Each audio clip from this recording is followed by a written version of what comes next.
Salut à toi, jeune entrepreneur. J'ai une très grosse opportunité pour toi pour faire de l'argent.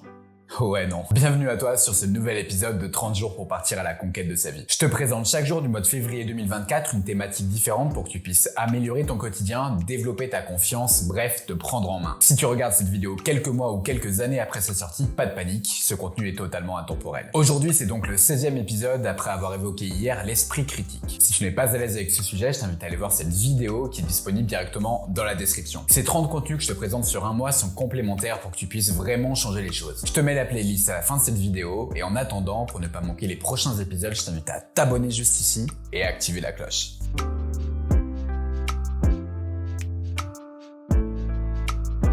Avant de commencer, je me présente à toi rapidement. Je m'appelle Pierre, j'ai 28 ans et je travaille personnellement depuis plusieurs années sur la thématique de l'amélioration de sa vie. C'est pour cette raison que j'ai décidé d'en faire une grande partie de mon activité professionnelle désormais, mais aussi de créer cette chaîne YouTube. Pour revenir au sujet du jour, je vais te parler des opportunités, et notamment de comment les déceler sans se faire piéger. Le terme opportunité est au départ assez positif. Il sert à nous montrer un chemin, une solution, quelque chose à saisir pour un peu changer sa vie. Malheureusement, toutes les opportunités ne sont pas bonnes à prendre. Il faut savoir déceler celles qui sont faites pour nous et celles qui au contraire sont des arnaques. Cette vidéo va se dérouler en 3 temps. Le premier correspondra à définir ce qu'est une bonne opportunité. Le second sera consacré à l'identification de potentielles arnaques. Enfin, le troisième et dernier temps sera axé sur ce qui est bon ou pas pour soi. N'hésite pas à faire pause pour prendre des notes, à revenir en arrière pour écouter des notions importantes et surtout pose tes questions.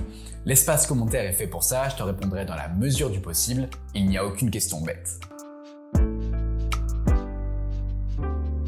Il est important de définir la base, de revenir au terme du départ. Qu'est-ce qu'une opportunité au sens de mon propos? D'après le dictionnaire Le Robert, le terme opportunité vient de l'anglais opportunity. Si le mot n'est pas explicitement défini, l'opportunité est une chance, une occasion, un événement positif à saisir. Par définition, si l'on s'en tient à ce que ça veut dire stricto sensu, une opportunité est forcément positive. Elle est forcément bonne. Pourtant, le terme de cette partie, c'est bien définir la bonne opportunité. Cela voudrait dire que toutes les opportunités ne sont pas bonnes à prendre?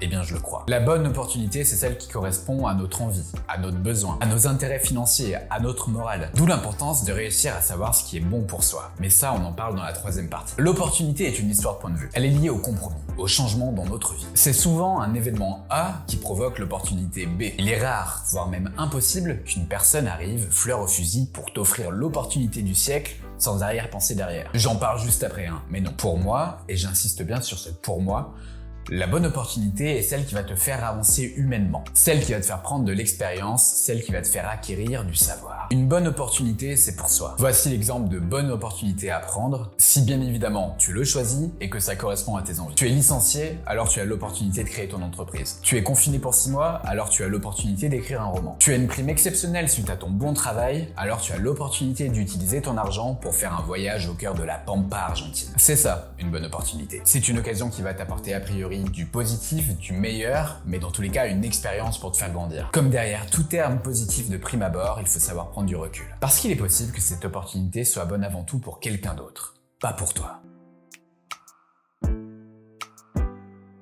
Tu te doutes bien que des personnes ont essayé de tout faire passer pour une opportunité, avec des raisons pas forcément honnêtes. Prenons un exemple honnête pour commencer. L'artisan pâtissier de ton quartier qui te fait une promo de 30% sur une pâtisserie parce que c'est le jour de ton anniversaire a un intérêt commercial à le faire. Mais factuellement, si tu es client régulier dans cette enseigne, parce que c'est de qualité, parce que le personnel est sympathique, alors c'est aussi une opportunité pour toi de te faire plaisir à moindre coût. Tu sais ce qu'on te vend, tu connais la personne, tu connais le juste prix, bref, c'est une belle opportunité. Par contre, si c'est Jérôme, le frère de la belle-sœur du mec de l'informatique de ta boîte, qui te propose l'opportunité de faire tripler ton capital en 1 an, ça s'appelle une arnaque. Sauf que Jérôme, il va te vendre ça comme une opportunité. Comme la chance que toi tu as de savoir ça, de savoir ce secret que tous les autres ne savent pas autour de toi. Une personne qui va vouloir tapater avec l'opportunité du siècle est probablement une personne qui te voit comme toi une opportunité pour elle. En gros, tu es son opportunité de rentrer plus d'argent dans sa poche sans aucune moralité vis-à-vis de toi. Comment déceler ce type d'opportunité totalement éclatée? Eh bien déjà, lorsqu'on te contacte pour te faire gagner beaucoup d'argent dans un domaine que tu ne connais pas, ça pue. On te promet une méthode secrète que le monde financier cache à tout le monde. Spoil, il n'existe aucune méthode secrète. En tout cas, pas légale. Le secret, la rareté, c'est d'ailleurs un excellent moyen d'attirer. Ensuite, on te promet des packs de formation à des prix démesurés. Des packs qui généralement ne valent pas leur valeur. Ça, c'est un peu la nouveauté du 21e siècle, pour essayer de blanchir ces arnaques. Au 20e siècle, ces opportunités malveillantes qui te disaient que t'avais tout dégommé avec, ont été popularisés par Charles Ponzi. Dès 1907, dans la banque Casa aussi à Montréal ou bien quelques années plus tard à Boston. Récemment, ces arnaques se sont appelées Madoff Investissement, Stanford Financial Group ou OneCoin. Ici, je parle d'arnaques qui ont été décelées, mais il y en a qui existent toujours. Je vais éviter de les nommer ici, mais sache qu'elles pullulent en permanence grâce aux réseaux sociaux. Alors bien sûr, ces opportunités-là, on va te faire voir des mecs qui ont réellement gagné de l'argent. On utilise différents process marketing pour te faire croire que tout va bien. Mais à la fin, c'est le consommateur qui se fait manger. Parce que oui, ici, tu n'es pas une personne qui saisit une opportunité. Tu es juste une proie commerciale. Rien de plus. Bref, je cherche juste à t'ouvrir les yeux. Dans le land of make-believe du 21e siècle, les opportunités que l'on te propose de personnes que tu ne connais ni en noir ni en blanc sont juste souvent des façons de te faire perdre encore plus d'argent.